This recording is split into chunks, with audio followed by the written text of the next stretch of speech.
Now, exactly how did anyone do anything before Google? I actually can't remember, especially when it comes to getting expert advice. Editor from Beauty EQ, Trudi Brewer, is here to share the most searched beauty questions on the net this year. Morning, Trudi. Hi, how are you? Good. There's some really interesting questions here. I know. So let's just roll straight into them, shall we? How do you get rid of stretch marks? Well, sadly, you can't. It's actually the medical name is called stray gravidarum, and it's actually when the skin, through weight change like pregnancy or puberty, stretches at the dermis where your skin sits together in a little connective tissue, and it breaks, and it often starts out looking quite red and angry, and then it appears quite white like that.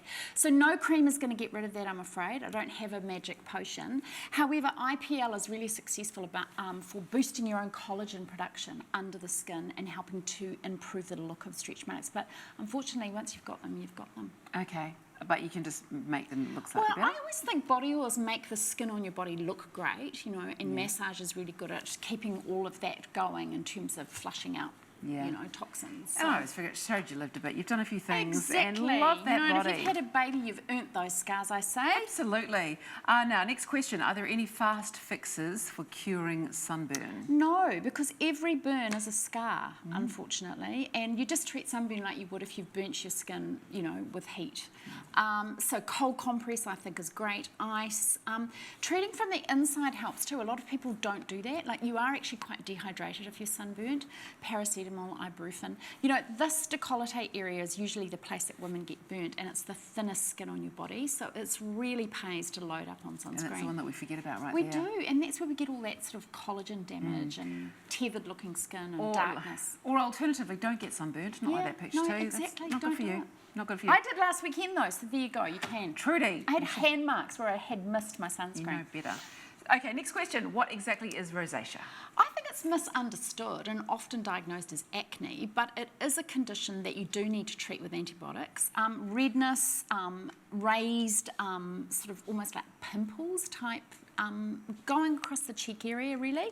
And look, there's a lot of research being done into rosacea right now. It can be hereditary, and it can be triggered by food, spicy food, temperature changes. It's when the blood vessels in the skin actually are compromised, and so there is that redness.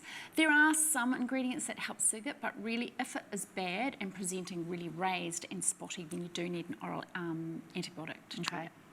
Can you get a real tan through fake tan? Yeah, now this question blew my mind. Of course you can, but why would you? I mean, the thing is, self-tan isn't sunscreen, and I think what people don't understand is that the key ingredient in self-tan, which comes from sugar, it's called dihydroxyacetone, actually is slightly exfoliating, so it can make your skin quite sensitive and more susceptible to sunburn. So, no, you have to put SPF over the top of the self-tan. Just put that on all the time. Because a lot of people go, oh, I've got a base tan now, I'm okay, I can go out in the sun. No, you haven't. But actually the opposite. Come out of a bottle. Can make you really...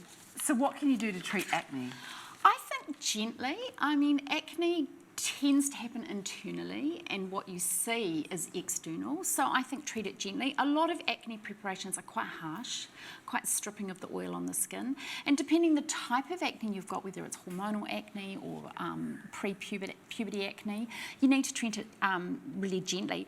I would advise Omnilux, which is a light treatment, a blue Omnilux session on that, a couple of sessions on that, actually kills the bacteria on the skin, because that's the problem with acne, and as soon as you start touching it and squeezing and picking at your skin, you're spreading that bacteria. Right. So killing that bacteria is the way to go. Okay. What hair colour looks best on me? I say to people when they ask, because this is a question I get on my website a lot, if you're nervous, go 2 shades lighter or 2 shades darker than your natural hair colour, or be guided by your skin tone. If you're slightly yellowy, you like yourself, you'd be a warm tone, so you can go for those honey tones if you want to go lighter. I should not go deep auburn though. I know this from experience, from teenage years experience. This is the thing, you do know it from experience. Also, a lot of hairdressers rely on the colour in the iris of your eye.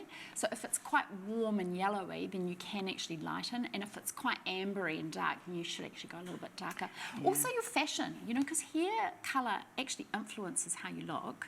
And if you're very keen on certain colours, you can actually bring that out in your hair colour. Yeah, when I went Auburn, I found I couldn't wear certain things. It was weird. That's true. But I looked really washed out all the time. I know, and when you go really light, sometimes you need to wear more makeup because you do look very washed out. That's true. I know, it's too much. Get a consultation. I mean, hairdressers love change, so get in there and have a consultation too.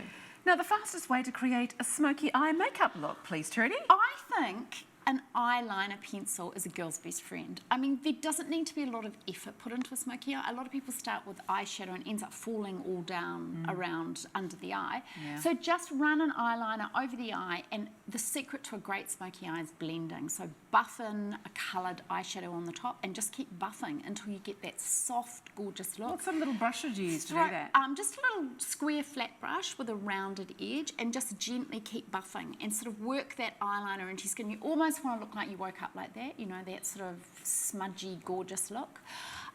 Keep it simple. I mean, who's got 25 minutes to do a smoky eye in the morning? No. Not me. Definitely not. I've been watching videos on how to do that properly myself. Yeah, well, that's the other thing. Check out videos on YouTube. There's so many now. I still haven't managed it though. Invest But a bit we've of time in it. We've got an amazing makeup artist here who does this every day. Yeah, so. you wake up looking like that, don't Yeah, you? very lucky. Christelle's incredible.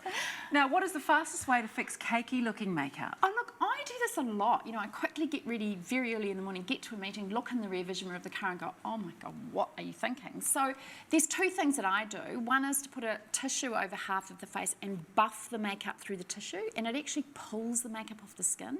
It's a really clever trick. And or use some moisturiser and press it into your skin over the top of your makeup, and just use the brush to buff it down. Trudi, you're because you're amazing. hydrating at the same time as removing, so Which you don't is want to good. do that. Yeah. Trudi, thank you so much. Absolute They pleasure. were great tips, Thank absolutely you. amazing tips. Now, for more from Trudi, you can head to her website, beautyeq.co.nz.